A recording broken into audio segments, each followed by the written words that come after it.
समर्थ. स्वामी भक्त हो 31 मार्चला प्रकट दिन आहे. श्री स्वामींचा प्रकट दिन आहे आणि 26 एप्रिलला स्मरण दिन आहे.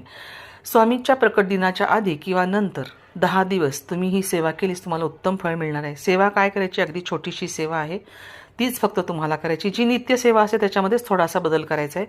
फक्त स्वामी प्रकट दिनाच्या दिवशी तुम्ही शुचिर्भूत होऊन स्वामींची फोटोची पूजा करायची किंवा मूर्तीला अभिषेक करायचा आहे आणि त्यांना समर्पित होऊन तुम्ही त्यांचं फक्त वाचन करायचं आहे. नामस्मरण 108 वेळा, 1 माळ अशी 11 माळी करायची. त्यानंतर तुम्ही त्यांच्या चरित्रसारामृताचं पारायण करायचं आहे. तुम्हाला जमेल तसं 10 दिवस एक एक अध्याय असं किंवा 2-2 अध्याय मिळून करा किंवा एकाच दिवशी तुम्ही स्वामी प्रकट दिनाच्या दिवशी 1 तासभर बसून स्वामी चरित्रसारामृत वाचू शकता.